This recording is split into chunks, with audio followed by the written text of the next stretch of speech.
we are delighted to be sponsored by Enzo Morabito and his brilliant Douglas Elliman team. They may be working in the Hamptons, but they're working everywhere. Welcome. I'm Victoria Schneps, the publisher of Dan's Papers, and now from Dan's Papers in the Hamptons, we are opening Dan's Papers Palm Beach. And I am so proud to be here with Jane Hanson, the Emmy Award-winning newscaster anchor from NBC for 28 years. Something like that. But Well, don't count. Don't do the math, okay? She started when she was 12? Right, exactly. Thank you. And I'm so proud and pleased that we could bring with us today some special guests. Jane, would you like to introduce them? Absolutely. We have David Genser, who... Thank you for having me. Well, thank you for being here. And I know that you're going to be doing something quintessentially Palm Beachy because you're going to play golf in a little bit. And we do not want to hold up his golf game.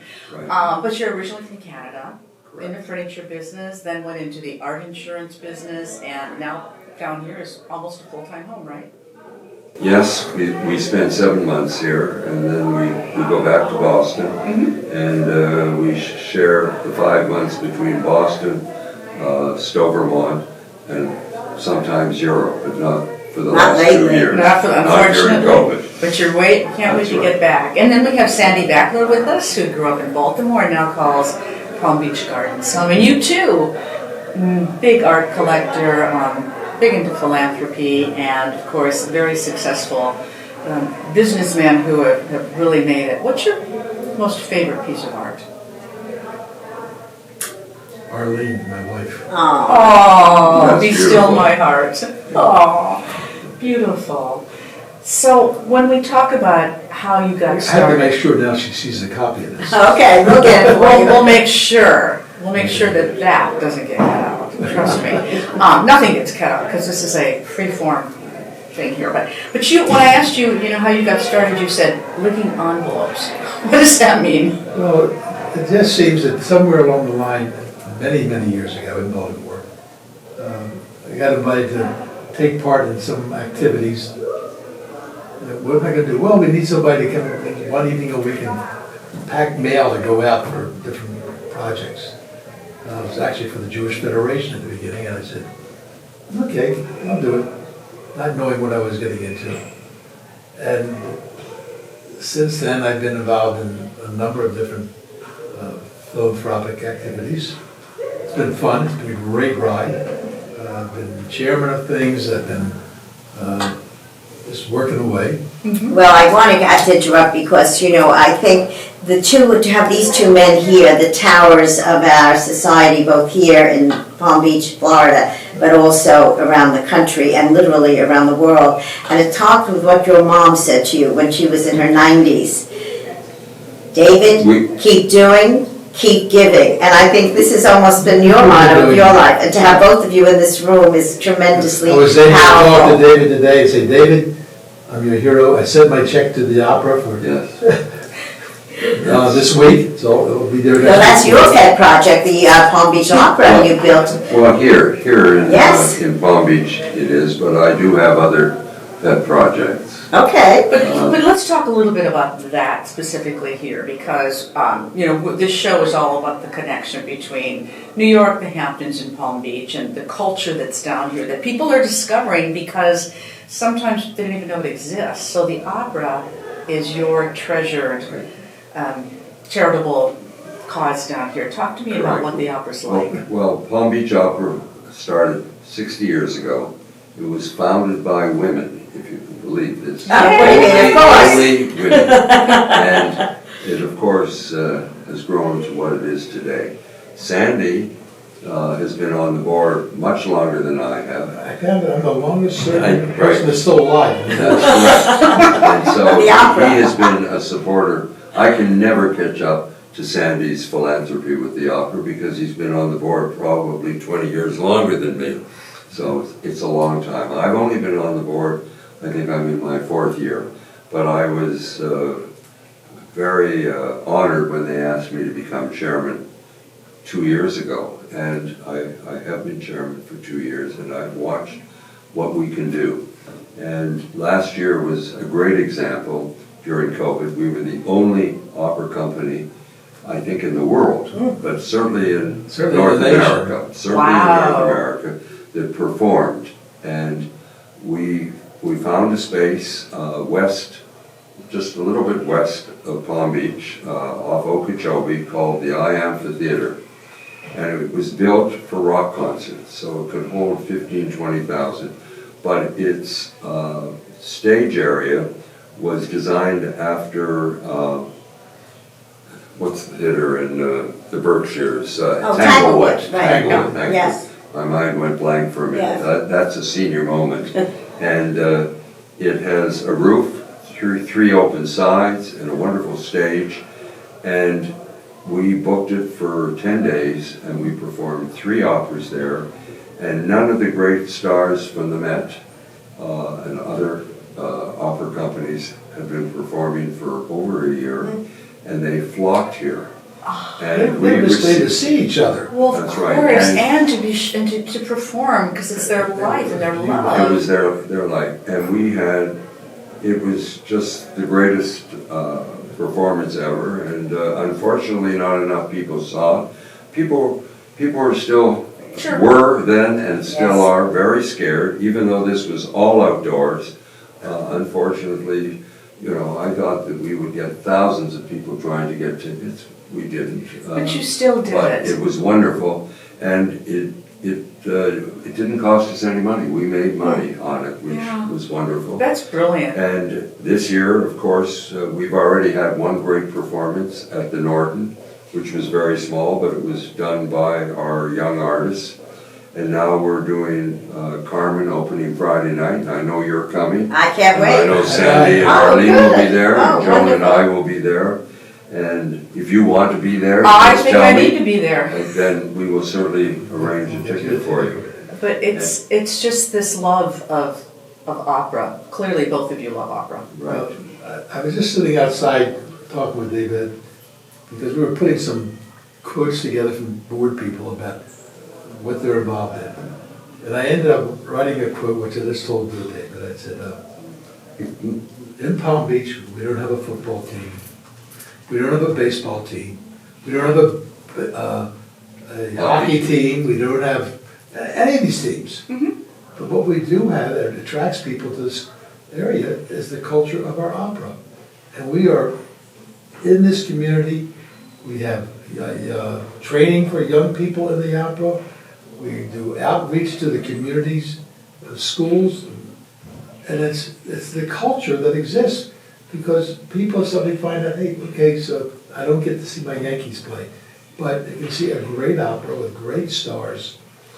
Carmen this week will be sensational, and Well, you also have the wonderful Kravitz Center. I feel like you have a mini Lincoln Center being built here in It's Palm Beach. terrific. Yeah. Right. That's It's the important. Kravitz Center and the Norton, and what other museums and culture? You've got the symphony, you've got the chamber music. So you've got really a wonderful depth and breadth of culture that's come and for been arts built. that people go to, and Well, the and cultural part is very important here, because Yeah. people are looking for something. yeah, exactly. But you've also got, you just talked about art in and of itself. Now, Vicky's been to your house and seen your collection. She's just been bragging about it like crazy. I thought you I tried could to brag. He You know doesn't that have to means brag. We didn't charge enough for her. I agree. But you said that the chef even uses your art to help decide kind of what to eat at times. It does. He feels that if people are coming to our house, he wants to make sure that they have the whole show. That's his line. Aw. He said, they can come in, they can see the artwork, the glass work, and the paintings, but eating is part of the show, and that's very important to him. Well, he is a genius of creating, obviously, It's both got good food and beautifully presented. We had a sugar butterfly on the dessert plate, and there were these little balls of sparkling colors around the perimeter, and then this beautiful sugar butterfly, and then, of course, a drop-dead delicious chocolate cake. Oh, yeah. Can't beat that, and I ate it. Cheesecake. It was Strawberry cheesecake, but it was Strawberry chocolate. cheesecake. But can I ask you, what's the first piece of art you ever collected? And I want you to answer that too. That's a good question. What was first? And how you chose it. What was the thing that got you started collecting? Well, I'm going back a lot of years, because I've been Sure, doing of this course. on and off for years. Depending upon who I was married to at that time. I think that in my first marriage, we ended up having a decorator say, I got some stuff should go on the walls. It's probably still on her walls, not mine.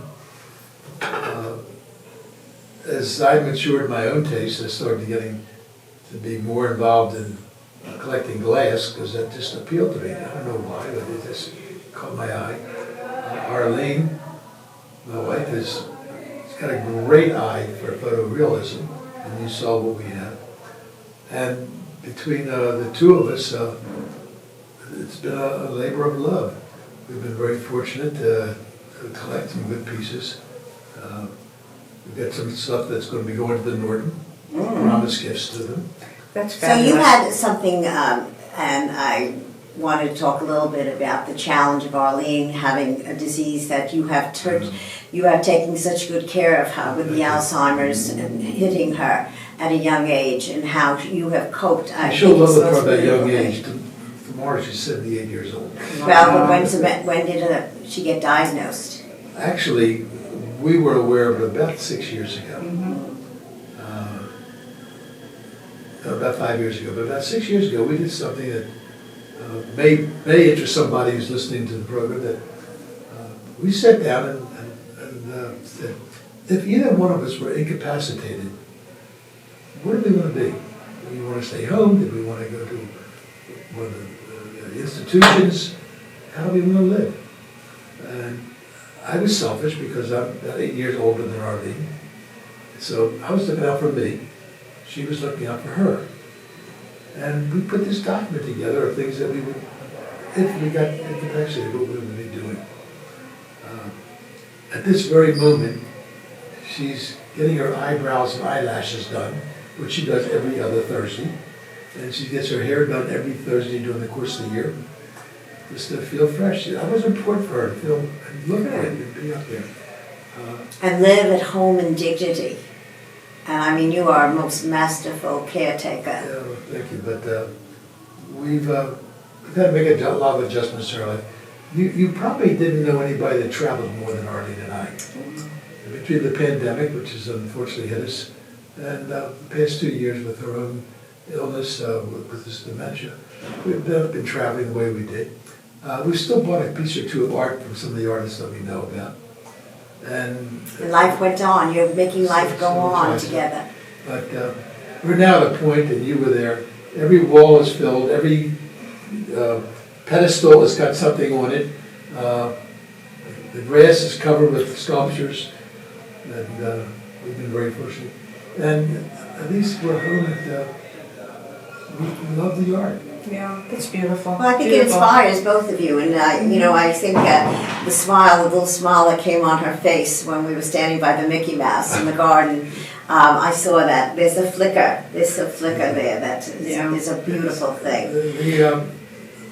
Arlene and I know probably almost every artist in the house, every one in the collection. And I noticed you have a name of the person. I was so happy. I immediately called my art dealer. I said, I forgot the name of that artist. They have a name so they don't forget. Yeah, well, during a pandemic, you're looking for something to do. There's little tags there. So the artist. I It's figure when I What start using about my you? mind, I'll know who they are. Right. Exactly. David, what about you? Do you have that kind of massive collection too? Well, I haven't been to your house yet. We have to have. I think she's waiting for an invite.